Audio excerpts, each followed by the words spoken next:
L'intelligence artificielle se développe dans le champ de la santé depuis plusieurs années et sur plusieurs champs. Le champ de la prévention, le champ du diagnostic, le champ des thérapeutiques et de l'aide aux thérapeutiques, mais aussi le champ de la recherche médicale. Cette intelligence artificielle suscite bien évidemment des promesses en termes de qualité, sécurité des soins, en termes d'économie pour le système de santé. Et on a en tête aujourd'hui la publication du groupe Accenture qui prévoit aux États-Unis, sur les 10 années qui viennent, 150 milliards d'économies pour le système de santé grâce au développement de l'intelligence artificielle. Par ailleurs, évidemment, elle suscite des inquiétudes de la part des professionnels de santé, soit qu'ils craignent une dépossession de leur métier, petit à petit être remplacés par la machine, est-ce l'avenir des professionnels de santé, soit qu'ils craignent évidemment d'être petit à petit aux prises avec des grandes industries de santé, de gros industriels qui vont prendre la main sur le système de santé et leurs pratiques et les déposséder au fond de ce qui fait l'humanité de la relation avec les patients. Pour parler de ce sujet, pour ce DPC Grand Angle de rentrée, le 3e de cette nouvelle série d'émissions, j'ai le plaisir de recevoir David Gruson.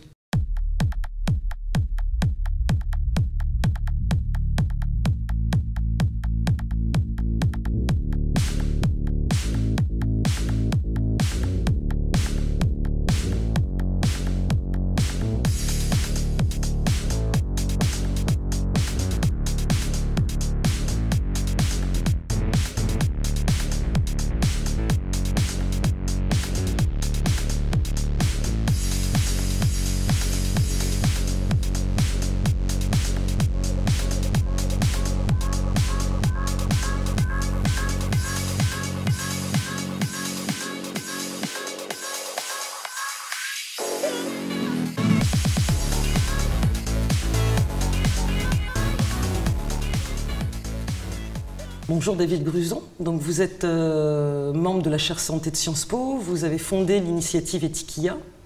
Est-ce que vous pouvez nous rappeler les objectifs de cette initiative et ses champs de réflexion?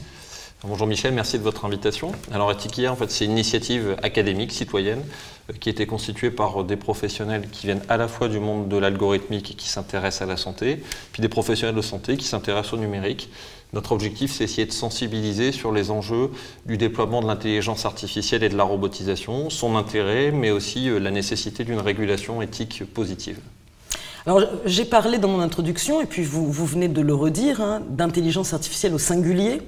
Peut-être faudrait-il parler d'intelligence artificielle au pluriel, parce que les champs sont vastes. Justement, aujourd'hui, c'est quoi les champs les plus prometteurs et peut-être les plus avancés?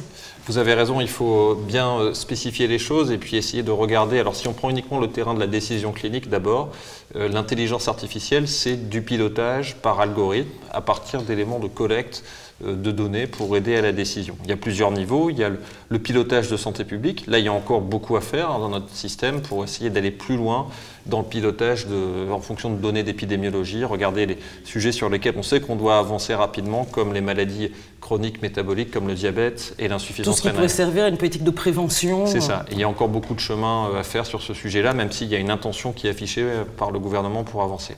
Puis après, plus spécifiquement sur l'intelligence artificielle elle-même, vous avez finalement 3 groupes de solutions. Les plus avancées, ce sont les solutions dites de reconnaissance d'images. On a un algorithme qui est entraîné à partir d'une série de données et qui va reconnaître des clichés, IRM, scanner, pour aider à la décision diagnostique en radiologie, en dermatologie, en ophtalmologie. Oui, sur la détection du mélanome, il y a des choses par exemple. Donc, la technique, c'est on entraîne un algorithme à reconnaître une image pour dire s'il y a un signe pathologique ou pas. Puis après, vous avez des formes plus évoluées, moins opérationnelles aujourd'hui, mais qui avancent, qu'on pourrait appeler l'intelligence artificielle de contexte d'aide à la décision. On va essayer d'entourer la décision médicale d'éléments d'aide au diagnostic à partir de données de recherche, de données de revue, de données cliniques, pour essayer de proposer des options aux médecins. Et puis la forme la plus évoluée, qui est sans doute celle qui est la plus prometteur à terme, c'est ce qu'on pourrait appeler de l'intelligence artificielle de parcours, qui va aider au pilotage des parcours de prise en charge du patient, voire parfois se substituer à des éléments d'intervention humaine à certaines étapes de ce parcours. Par exemple ?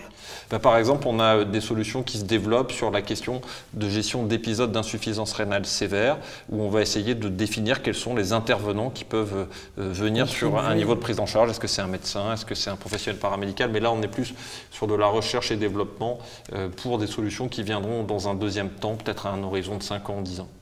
Alors, ce que vous décrivez, évidemment, on sent que ça va avoir un impact sur les métiers.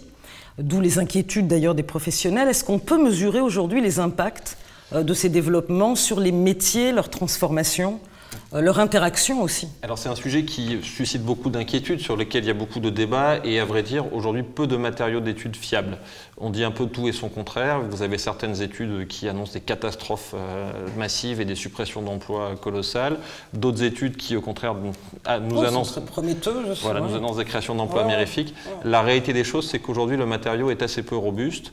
Ce qu'on peut dire, c'est que sur la partie médicale, les disciplines les plus concernées par les impacts RH sont les disciplines dont la matière première, entre guillemets, est déjà du code numérique, le champ de l'imagerie.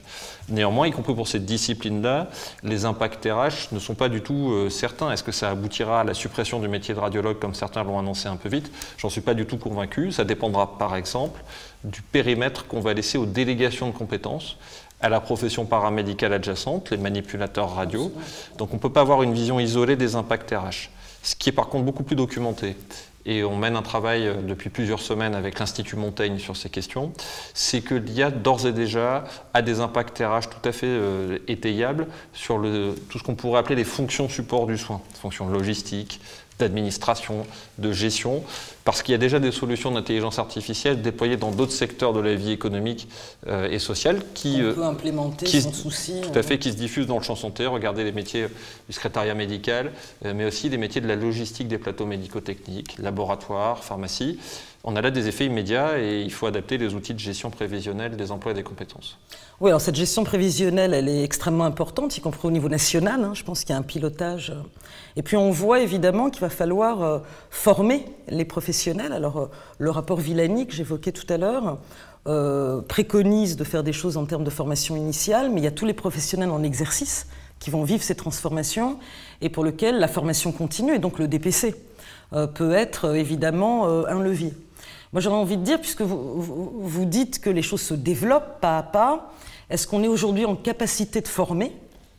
Former à quoi? Et aussi un sujet par rapport au profil des formateurs, quel profil? Qui peut former aujourd'hui les professionnels et dialoguer avec eux sur ces transformations qu'implique l'intelligence artificielle? Alors il y a un enjeu majeur, c'est clair, d'adaptation de la formation. C'est vrai en formation initiale. On voit bien qu'il y a une prise de conscience de ces phénomènes.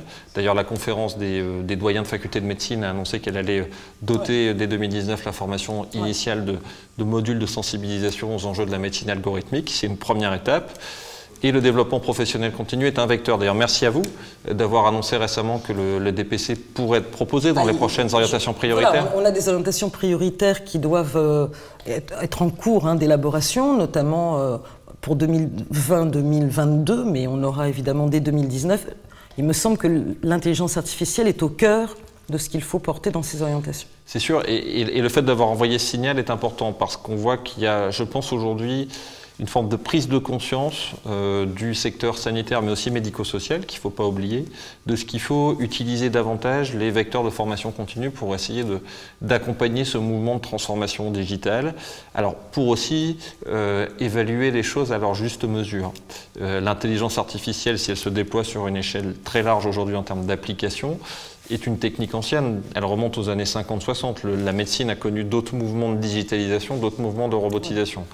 Il y a une vraie révolution qui est en cours, mais qu'il faut mesurer dans la réalité concrète, en développant des contenus de formation pour partie adaptés, et puis de l'autre côté, en essayant de donner cette coloration algorithmique à des éléments de formation continue qui peut-être existent déjà sur des domaines de spécialité, mais qui intégreront cette dimension de pilotage par les données de manière plus complète. Et quel profil de formateur? Aujourd'hui, les formateurs en formation continue, c'est des professionnels de santé, formés il y a 30 ans, à un moment où on ne parlait pas de tous ces sujets. Quel profil de formateur? On a l'impression qu'il va falloir faire appel à d'autres types, hein, mathématiciens, ingénieurs. Alors, vous en pensez quoi? Pas nécessairement. Je pense que dans le débat public sur l'IA et dans les éléments peut-être un peu de fiction ou d'utopie qui ont été portés sur ça, on a entendu un discours sur le mode il faut faire de tous les médecins des programmeurs. C'est ça. Oui. On va recruter des ingénieurs en formation initiale comme ça. Ouais. Alors en tout cas l'idée de transformer nos médecins en informaticiens serait sans doute une erreur de tir parce que si on leur enseigne aujourd'hui des techniques de codage informatique à jour en 2018, c'est la meilleure assurance ce seront des techniques obsolètes dans 10 ans. Donc ce qu'il faut, c'est leur donner des éléments de cadrage général sur ce qu'est l'intelligence artificielle, ses domaines d'application, et puis aussi des points de repère sur les enjeux éthiques du déploiement de l'intelligence artificielle. Un exemple, le risque principal, l'un des risques éthiques principaux qu'on a identifié avec EthiqueIA, c'est l'idée d'une délégation de la décision médicale. C'est-à-dire que l'algorithme propose au médecin une solution assise sur des centaines de milliers de cas, avec un niveau de certitude près de 100%. Mais il faut, même dans ces situations-là, expliquer au médecin qu'il faut refuser le réflexe de l'automatisme.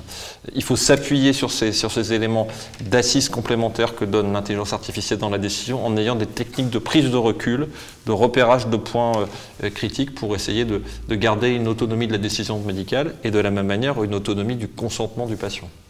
Travailler avec la machine, mais garder le contrôle et garder son rôle de professionnel de santé dans la relation avec le patient.